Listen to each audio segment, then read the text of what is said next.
Assalamualaikum warahmatullahi wabarakatuh. Alhamdulillah hamdan katsiran tayyiban mubarakan fih kama yuhibbu rabbuna wa yardah. Asyhadu an la ilaha illallah wahdahu la syarika lah wa asyhadu anna Muhammadan abduhu wa rasuluh. Sallallahu alaihi wa ala alihi wa sahbihi wa man tabi'ahum bi ihsanin ila yaumiddin wa ba'd. Bapak Ibu, ma'asyiral muslimin wal muslimat yang saya hormati dan semoga selalu mendapatkan taufik serta mendapatkan kemudahan dalam menjalankan ketaatan kepada Allah Subhanahu wa taala. Kembali kita bersyukur, kembali kita memuji kepada Allah karena kita pun kembali mendapatkan kenikmatan dari Allah Subhanahu wa taala.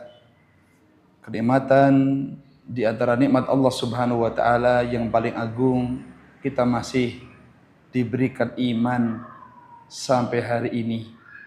Termasuk kenikmatan yang besar Bapak Ibu adalah nikmat kita masih diberikan keimanan sampai dengan detik ini. Keimanan Bapak Ibu itu nikmat yang paling besar. Sehingga tidak ada sesuatu yang paling harus kita perjuangkan melainkan menjaga iman. Tidak ada sesuatu yang paling besar yang hendaknya kita perjuangkan kecuali menjaga iman. Karena iman itu merupakan kunci utama bagi seorang hamba agar masuk ke dalam surga. Kata Nabi SAW, la yadkhul jannah hatta tu'minu. Kalian tidak akan pernah masuk ke dalam surga sampai kalian itu beriman. Maka jamaah kaum muslimin, nikmat iman yang sudah ada pada kita, mari sama-sama kita jaga. Kenapa harus dijaga? Ya karena iman itu kadang naik, kadang turun. Tanggal muda naik, tanggal tua. Imannya Bapak Ibu itu naiknya tanggal muda apa tanggal tua? Atau turun semuanya? Al-imanu yazidu wa yanqus. Iman itu kadang naik, kadang apa? Berkurang. Jemaah kaum muslimin, salah satu sarana yang paling efektif untuk menguatkan, sarana yang paling efektif untuk mengokohkan iman kita adalah dengan duduk di majelis ilmu. Disitulah kita mendengar Al-Quran. Disitulah kita mendengar hadis. Yang keduanya merupakan sumber yang paling besar untuk menguatkan keimanan seorang hamba. Malam hari ini kita lanjutkan belajar kita dan kita masuk pembahasan Asmaul Husna. Adapun materi malam hari ini kita akan kaji bersama-sama nama Allah yang berbunyi Al-Alimu. Al-Alimu sering diartikan yang maha mengetahui. Bapak Ibu, sebelum kita masuk pada pembahasan, sedikit sama-sama yuk kita pelajari, kita dengarkan petuah ulama. Setiap kita pasti butuh petuah, butuh nasihat. Dan nasihat yang paling indah, nasihatnya orang-orang yang berilmu. Tentang masalah bagaimana itu ilmu. Termasuk ulama besar Bapak Ibu, terutama ulama yang dikenal di negeri kita, beliau Imam Syafi'i rahimahullahu ta'ala, pernah memberikan nasihat. Beliau mengatakan, al-ilmu ma nafa'a, laisal ilmu ma hafidhu. Ilmu itu adalah yang bermanfaat, dan bukan hanya yang dihafalkan. Jadi ilmu itu adalah sesuatu yang memberikan manfaat, bukan yang dihafalkan. Kira-kira Bapak Ibu, apa makna ucapan Imam Syafi'i ini? Imam Syafi'i ini memberikan teladan kepada kita semuanya, nasihat kepada kita semuanya. Orang itu dikatakan sudah punya ilmu ketika ilmu yang dipelajari, ilmu yang dikaji selama ini betul-betul sudah memberikan manfaat kepadanya. Sebanyak apapun ilmu yang dia kumpulkan, sebanyak ribu pun hadis yang dihafalkan, selama itu belum memberikan manfaat kepadanya, itu belum dikatakan ilmu, dan itu belum dikatakan orang yang berilmu. Al-ilmu manafa'ah. Ilmu itu apa yang bermanfaat. Laisal ilmu mahafidho. Bukanlah suatu ilmu itu hanya yang dihafal saja.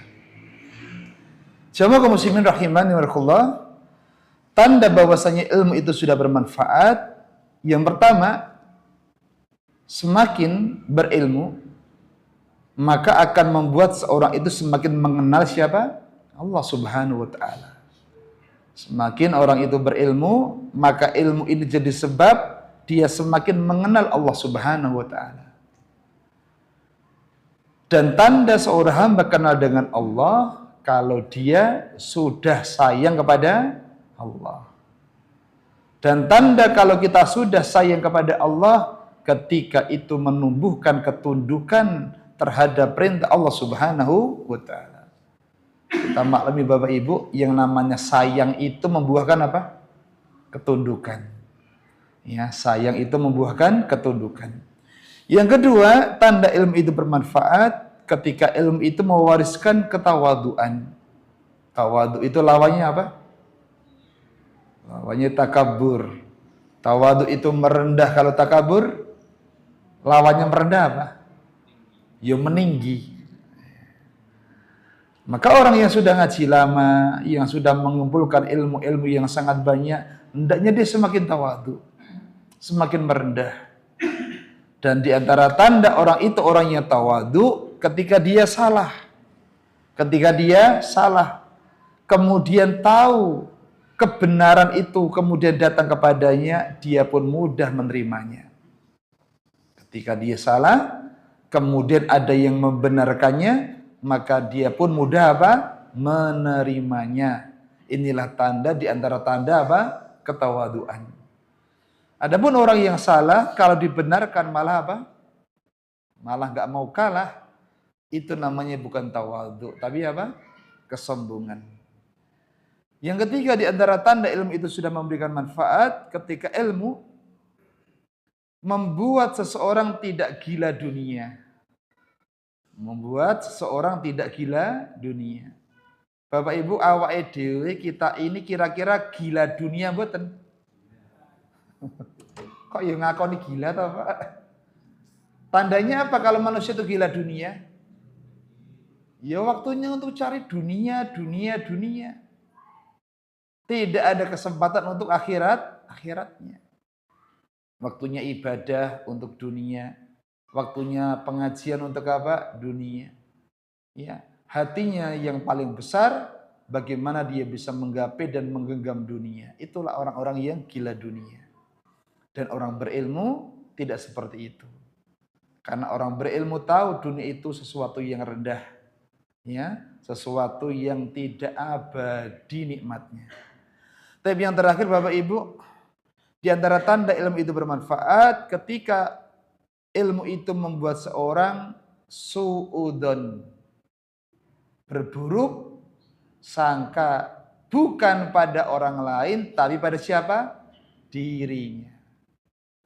Kalau kita seperti ini atau kebaliknya, kita ini seringnya su'udon pada diri sendiri atau pada orang lain? Kita heran jawab ini Pak. Apa makna su'udon pada diri sendiri? Su'udon pada diri sendiri maknanya adalah kita mengaku kita ini banyak kekurangan. Kita mengaku kita ini banyak kesalahan. Itulah orang yang su'udon kepada dirinya sendiri. Adapun orang yang su'udon kepada orang lain berarti menyangka orang lain itulah yang banyak apa? Kesalahannya. Orang lain itulah yang banyak kekurangannya. Maka bersyukurlah Bapak Ibu, siapa yang dianugerahi oleh Allah sifat su'udon terhadap apa? Dirinya. Demikian sebatas pengingat agar ngaji kita Bapak Ibu yang selama ini tidak sebatas ngaji, tapi betul-betul ada evaluasi dan betul-betul bisa meningkatkan ketakwaan serta kebaikan kita semuanya. Kita masuk pada pembahasan nama Al-Alim. Disebutkan para ulama, Al-Alim disebut dalam Al-Quran sebanyak 175 kali. Nama Al-Alim disebut dalam Al-Quran sebanyak 175 kali. Di antara 175 tempat tersebut, di antaranya surat Al-Baqarah. Ayatnya 32. Ayat ini mengisahkan tentang ucapannya sinten? Para malaikat. Ya, tentang ucapannya para malaikat. Para malaikat mengatakan qalu. Mereka berkata subhanak, maha suci engkau ya Allah. Maha suci maknanya Allah Subhanahu wa taala itu bersih dari aib. Allah itu bersih dari kekurangan, enggak punya cacat. Itulah maha suci Allah. Qalu subhanak, maha suci engkau ya Allah, la ilma lana. Kami ini enggak punya ilmu. Illa ma'allamtana, kecuali apa yang engkau ajarkan kepada kami. Ini pengakuan sinten? Malaikat. Malaikat mengatakan kami enggak punya ilmu kecuali apa yang engkau ajarkan kepada kami. Menunjukkan Bapak Ibu ini satu faedah penting. Ilmu yang sudah kita miliki selama ini, kita miliki bukan karena kepandaian kita. Bukan karena kecerdasan kita, tapi karena anugerah dari Allah. Jadi ilmu yang sudah kita miliki selama ini, itu semata-mata karena anugerah, karena pemberian Allah, bukan karena kepintaran seorang hamba. Ada orang yang pintar tapi nggak paham agama. Enten apa mboten? Dulu kalau di kelas sekolah itu peringkatnya 3 besar. Ya, berarti peringkat 3 besar itu pintar apa mboten? Zaman dulu pintar Pak, zaman sekarang ya nggak tahu. Bisa jadi dan banyak Bapak Ibu orang yang di kelasnya peringkat 3 besar, namun sekarang mereka tidak paham agama. Tidak mengenal Allah Subhanahu wa taala. Ya. Ini menunjukkan bahwasanya ilmu yang dimiliki seorang hamba dari ilmu agama itu betul-betul karena anugerah, bukan karena kepandaiannya, bukan karena kepintarannya. Demikian faedah dari ucapan malaikat, la ilma lana illa ma'allamtana. Kami enggak punya ilmu kecuali apa yang engkau ajarkan kepada kami. Kemudian ditutup ayat ini, innaka antal alim al hakim. Sesungguhnya engkau ya Allah al-alim, maha mengetahui. Al-hakim, maha bijaksana. Baik, jamaah kaum muslimin, kita tengok tafsir Ibnu Katsir rahimahullahu taala agar ayat ini lebih berfaedah. Al-Imam Ibnu Katsir dalam tafsirnya, tafsir Quranul Azim, belum menjelaskan ayat ini. Kata beliau, Al-alimu bikulli syai'. Allah itu mengetahui bikulli syai'. Apa itu makna bikulli syai'? Bapak Ibu, bikulli syai' apa sih pun apa? Segala sesuatu. Bikulli syai'. Saya baca ditirukan, bikulli syai'in. Bikulli syai'in. Sarang-sarang 1, 2, 3. Apa artinya? Segala sesuatu. Mengetahui segala sesuatu. Al-alimu bikulli syai'. Allah itu maha mengetahui bikulli syai', segala sesuatu tanpa terkecuali. Saking luasnya ilmu Allah. Al-Hakimu, Allah itu punya hikmah. Fi khalqika, dalam penciptaannya. Di setiap ciptaan Allah itu pasti ada hikmahnya. Kenapa wong Jawa kulitnya kok ireng? Jawa niku kulitipun ireng apa coklat Bapak Ibu? Wes awak mah teng ra trimo ireng kita. Kenapa Allah menjadikan kulit kita seperti ini, tinggi kita segini? Semuanya itu ada hikmahnya.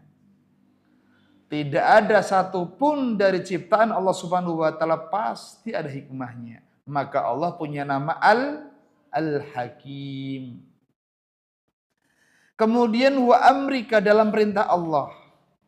Wa fi ta'limika dalam pengajaran Allah.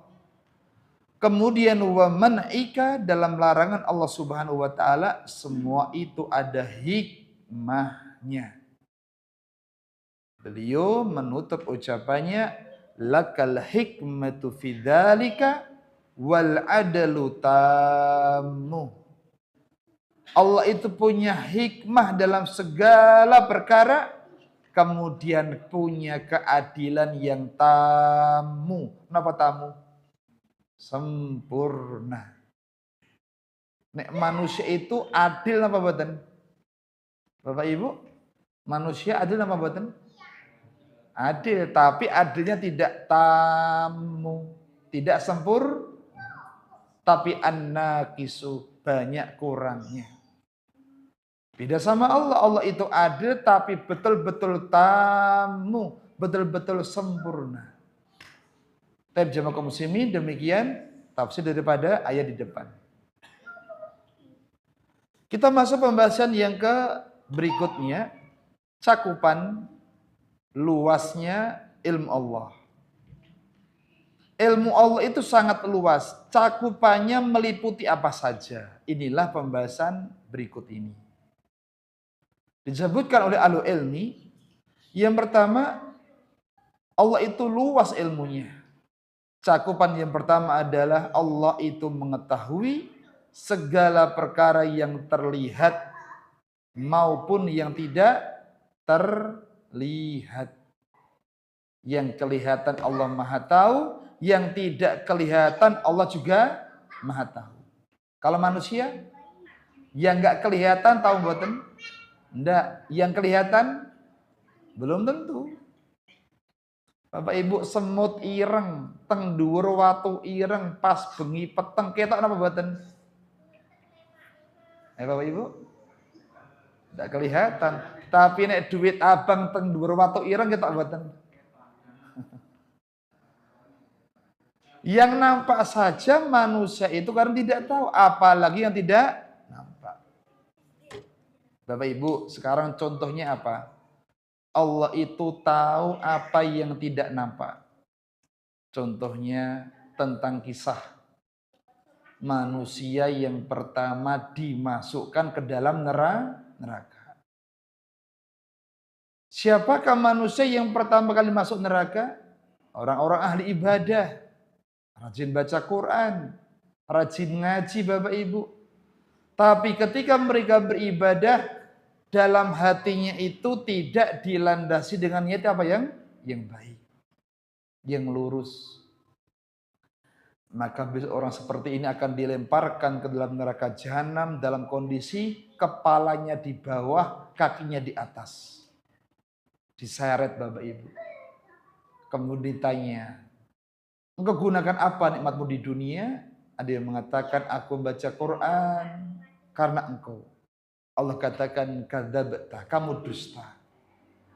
Kamu membaca Quran dalam rangka untuk dikatakan al-qari, orang yang pintar membaca Al-Quran.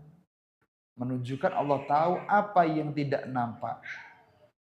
Segala isi manusia tidak ada yang luput daripada ilmunya Allah. Yang kedua, cakupan luasnya ilmu Allah adalah Allah Maha mengetahui segala perkara yang di atas dan juga di bawah. Yang di atas maksudnya langit. Segala perkara yang ada di langit Allah Subhanahu wa taala Maha mengetahuinya. Demikian pula segala perkara yang ada di bumi. Bapak Ibu, di antara bukti Allah itu tahu segala perkara yang terjadi di bumi. Buktinya kisah apa? Nabi Yunus ketika sedang dimakan ikan. Nabi Yunus ketika dimakan ikan, Bapak Ibu, berada dalam berapa kegelapan? Pinten Bapak Ibu? 3. 1 gelapnya malam, 2 gelapnya perut ikan, Yang ketiga gelapnya dasar lautan. Ketika Nabi Yunus dimakan ikan, Bapak Ibu, apa yang dikerjakan Nabi Yunus? Berdoa, minta kepada siapa? Allah Subhanahu wa taala. Nabi Yunus berkata, la ilaha illa anta subhanak inni kuntu minadz dzalimin. Apa jawaban Allah? Fastajabna lahu. Kami pun kabulkan doanya Nabi Yunus. Ketika Allah mengatakan kami kabulkan doanya Nabi Yunus, berarti Allah itu tahu betul apa yang sedang dilakukan oleh beliau Nabi Yunus. Padahal Nabi Yunus berada dalam 3 kegelapan. Dari sini Bapak Ibu, teruslah bersemangat. Semangat berdoa. Dan jangan lupa Allah Subhanahu wa taala itu yang paling tahu masalah kita. Walaupun banyak manusia yang tidak tahu masalah kita. Tugas kita berdoa, habis itu fokus dengan memaksimalkan usaha, setelah itu bertawakal kepada Allah Subhanahu wa taala. Tab yang terakhir, cakupan luasnya ilmu Allah adalah Allah Subhanahu wa taala mengetahui segala perkara yang sudah terjadi, sedang terjadi, dan yang akan terjadi. Ada berapa waktu berarti? Waktu itu ada 3. 1, yang sudah terjadi. Yang kedua, sedang terjadi. Yang ketiga, yang akan terjadi. Bapak Ibu, yang sudah terjadi masih tahun apa buatan? Yang sudah kita lakukan selama ini masih tahu Bapak Ibu? Tidak tahu. Pengajian hari Rabu kemarin isinya apa kemauan? Masih kelingan? Padahal baru Rabu kemarin. Ya nggak usah Rabu Pak, dino Ahad pagi masih kelingan? Yora. Apa yang sudah berlalu kita nggak tahu. Yang sedang terjadi, Bapak Ibu tahu? Halo, di masjid ini yang sedang terjadi tahu apa buatan? Sing ngomong tahu ngacung Pak. Monggo, yang ngaku tahu yang sedang terjadi ngacung. Enggak ada Bapak Ibu. Saya tanya Bapak-bapak, Masjid Putri, Jamaah Putri berapa jumlahnya? Enggak tahu. Ya, saya juga enggak tahu. Padahal ini sedang apa? Terjadi. Nek menurut ilmu saya Bapak Ibu, saya lihat wajah Bapak Ibu paham. Ngaji niki paham. Kenapa? Monta manduk. Kenyataannya paham betul. Berarti saya nggak tahu apa yang sedang terjadi. Bapak Ibu juga nggak tahu apa yang sedang terjadi pada saya. Nyawang pemateri ini kita guyu kira-kira di masalah apa betul? Kita Pak. Kita nggak tahu apa yang sedang terjadi. Yang lalu nggak tahu, yang sedang terjadi nggak tahu, yang akan datang apalagi. Tapi Allah Subhanahu wa taala sangat luas ilmunya. Maka segala amalan yang sudah pernah kita kerjakan, jangan takut tidak ada yang sia-siakan. Walaupun manusia sudah melupakan. Ya. Taib jamaah kaum muslimin, demikian pembahasan cakupan luasnya ilmu Allah Subhanahu wa taala. Adik mau ngisi taklim? Sini? Mau ganti ngisi taklim? Enggak. Duduk ya. Ya. Baik, jamaah kaum muslimin, kita masuk pada pembahasan ayat-ayat. Ayat-ayat yang menunjukkan bahwa ilmu Allah itu tanpa batas. Menunjukkan ilmu Allah itu tanpa batas.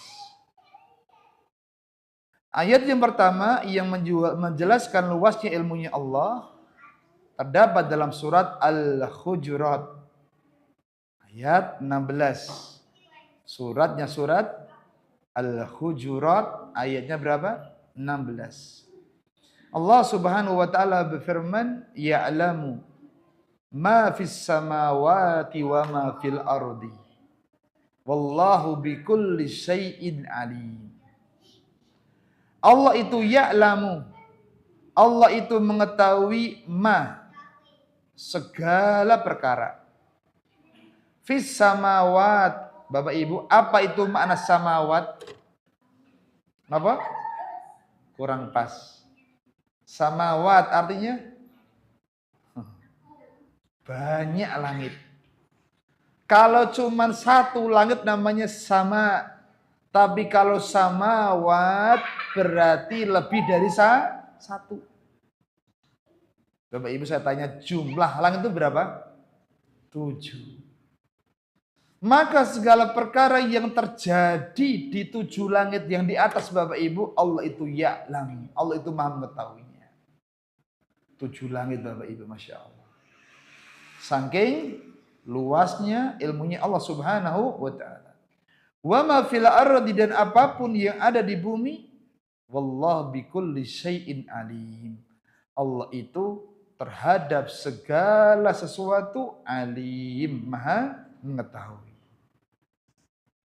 Termasuk Allah Subhanahu wa ta'ala mengetahui masalah hidup kita. Saya nggak tahu masalah Bapak Ibu.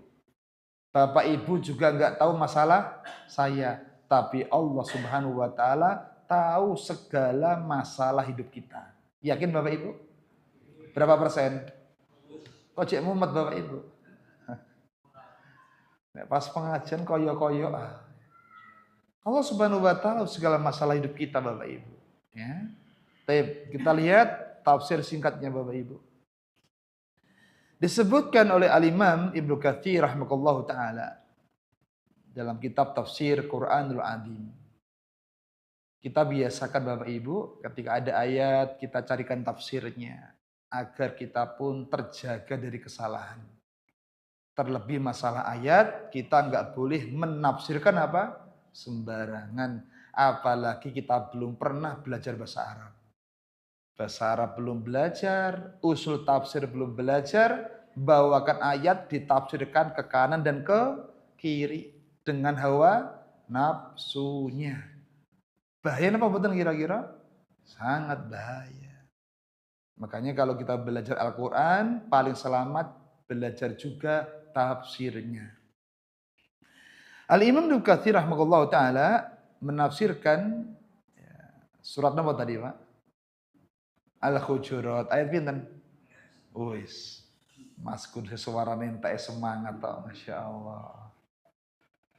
Allah Subhanahu wa ta'ala berfirman, wallahu ya'lamu ma fis samawati wa ma fil ardi. Allah tahu apapun yang terjadi di semua langit dan juga yang terjadi di bumi. Kata Imam Ibnu Katsir, la yakhfa alaihi misqalu dzarrah. Tidak ada yang tersembunyi bagi Allah Subhanahu wa ta'ala segala sesuatu walaupun misqalu dzarrah, seberat darah. Darah ini apa? Ada yang mengatakan biji sawi, ada yang mengatakan semut ireng, ada yang mengatakan bleduk. Bleduk niku cilik napa gede, Pak? Ya garek napa riyen kok. Ada bleduk gede, ada bleduk napa? Nek bleduk gede niku napa? Lah iya kok lali. Dzarrah itu dia menggambarkan seperti dulu pas rumah kita masih gedek. Awan-awan, semrowong, lajeng atau srengenge mlebu. Kita bisa melihat ada debu yang terbang. Itulah dzarrah. Kecil sekali. Allah Subhanahu wa ta'ala tidak tersembunyi baginya segala sesuatu walaupun benda itu sekecil dzarrah. Ya, bahkan belum mengatakan wala asgharu min dalik, bahkan lebih kecil daripada itu. Nek lebih kecil daripada bleduk berarti apa? Orang ngerti Pak? Lebih kecil dari beduk. Ini para guru, apa kira-kira? Nek tomo ini gede apa cilik atau Pak? Gede tomo desa apa kota? Besar. Kecil sekali Bapak Ibu. Jadi segala perkara yang ada ini tidak luput dari ilmunya Allah Subhanahu wa ta'ala walaupun benda itu sekecil biji dzarrah bahkan lebih kecil lagi. Wala akbar, ataupun yang lebih besar. Wallahu bikulli syai'in alim. Allah itu Maha mengetahui segala sesuatu. Baik, demikian penafsiran surat Al-Hujurat. Kemudian Bapak Ibu ayat yang kedua yang menjelaskan luasnya ilmu Allah dan ini lebih detail lagi. Dalam surat Al-An'am ayatnya 59. Allah Subhanahu wa taala berfirman, "Wa indahu mafatihul ghaib." Dan di sisi Allah lah kunci-kunci al-ghaib, perkara yang ghaib. La ya'lamuha illahu, tidak ada yang tahu perkara yang ghaib kecuali Allah Subhanahu wa taala. Sepakat Bapak Ibu? Berarti nek duite ilang. Nek duite ilang, tindake teng Allah napa teng wong pinter? Dulu ada Bapak Ibu sebuah toko delalah, duitnya napa? Hilang. Iya, lumayan Bapak Ibu ilangi. Akhirnya si pemilik toko tindak tengene wong pinter. Nek tindak tengene wong pinter niku duitnya bakal balik napa bakal ilang meneh? Jenenge Bapak Ibu belum dapat hidayah, datang ke wong pinter, wis ngetokke duit meneh, ter duitnya napa? Ora bali. Ya. Bapak Ibu, kalau kita tahu kejadian seperti ini, kita hendaknya bersyukur. Kenapa? Kita termasuk orang yang dapat hidayah. Sudah dimudahkan Allah punya ilmu dan meyakininya. Sehingga kita terluput dari perkara-perkara yang seperti ini. Taib. La ya'lamu illahu. Enggak ada yang tahu perkara yang gaib kecuali Allah Subhanahu wa taala. Sekarang Allah detailkan ilmunya. Wa ya'lamu ma fil barri wal bahri. Allah Maha mengetahui segala perkara yang di daratan maupun di lautan. Al-bar itu daratan. Al-bahr itu apa? Lautan. Wa matasqutu min waraqah, dan apa yang terjatuh min waraqah. Napa waraqah? Godong. Illa ya'lamuha, kecuali Allah mengetahuinya. Bapak Ibu teng omah jenengan enten wit napa mboten? Ngertos godhong sing ciglok pinten Bapak Ibu? Ya ora tau ngitung kok. Padahal pohonnya cuma berapa? Satu. Nah ini Bapak Ibu semua pohon yang di jagat raya kita nggak tahu berapa jumlahnya. Allah Maha mengetahuinya. Kapan jatuhnya? Bagaimana kondisi jatuhnya? Nek Bapak Ibu nggak percaya pohon itu banyak. Kapan-kapan tindak tawang mangu. Mengkeh kalau dudoi wit niku kathah wae. Pripun kira-kira piknik bareng tawang mangu maruk mboten Bapak Ibu? Duh aran jawab Bukan hanya itu, wala habbatin fi dhulumatil ardi. Tidak pula bijian yang berada pada dhulumat. Bukan dhulmatun tapi dhulumat. Kegelapannya banyak. Yuk Bapak Ibu murojaah. Ada berapa kegelapan di jagat raya? Satu kegelapan malam. Dua kegelapan hati. Hati ini gelap. Kegelapan malam. Kedua kegelapan hujan. Hujan niku gelap napa mboten? Gelap. Kegelapan malam, kegelapan hujan, kegelapan laut. Kegelapan di dalam apa? Bumi. Dan kegelapan yang lainnya. Ya. Walaupun bijian di dalam semua kegelapan Bapak Ibu, wala radbin wala yabis, tidak yang basah, tidak yang kering dari bijian itu, illa fi kitabim mubin, kecuali sudah ditulis, kecuali Allah Maha mengetahuinya. Ini menjelaskan bagaimana luasnya ilmunya Allah. Kita lihat tafsirnya Bapak Ibu. Kalau tadi tafsir Imam Ibnu Katsir, sekarang kita masuk tafsir As-Sa'di. Ini tafsir yang paling mudah. Sudah ada terjemahannya. Beliau mengatakan hadhil ayatu al-azimah. Ayat yang besar ini Bapak Ibu, min a'dhamil ayat, merupakan sebesar-besar ayat, tafsilan yang merinci, li ilmihi, tentang ilmunya apa? Allah Subhanahu wa taala. Ayat yang baru saja kita baca itu merupakan a'dhamul ayat, ayat yang paling agung yang menjelaskan bagaimana terperincinya ilmu Allah Subhanahu wa taala. Bapak Ibu, dalam ayat yang baru kita baca tadi, Allah itu mengetahui satu apa tadi? Segala perkara yang di daratan maupun di lautan. Satu, yang kedua, mengetahui setiap daun yang jatuh. Yang ketiga, Maha mengetahui biji yang berada di mana? Kegelapan-kegelapan. Menjelaskan bagaimana detailnya ilmu Allah Subhanahu wa taala, al-muhitu, dan sekaligus luasnya cakupan ilmu Allah. Wa annahu syamilun lil ghuyubi, dan ilmunya Allah itu meliputi segala perkara yang gaib. Bapak Ibu, inilah penjelasan-penjelasan tentang bagaimana luasnya ilmunya Allah. Tapi Bapak Ibu, waktu tinggal sebentar sebelum kita masuk pada buah. Menurut Bapak Ibu, belajar tentang luasnya ilmunya Allah niku bermanfaat napa mboten? Alun-alun, manfaat mboten? Ya udah, sekarang sebutkan. Monggo. Sekarang jenengan yang belajar. Tadi saya yang ngomong, Bapak Ibu gantian yang ngomong.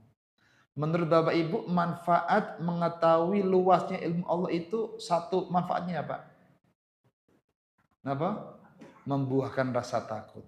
Ya, Masya Allah, membuahkan rasa takut. Yang pertama, siapa yang hatinya diberikan rasa takut oleh Allah Subhanahu wa taala, maka bersyukurlah. Allah memberikan janji 2 surga bagi siapa? Orang-orang yang takut. Waliman khafa maqama rabbih jannatan. Dan bagi orang-orang yang takut kepada Rabbnya, maka baginya dua surga.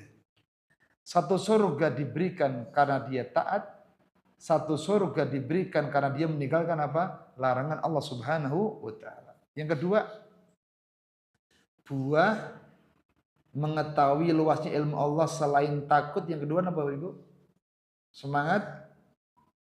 Semangat beramal walaupun tidak diketahui oleh siapa? Manusia. Walaupun sendirian.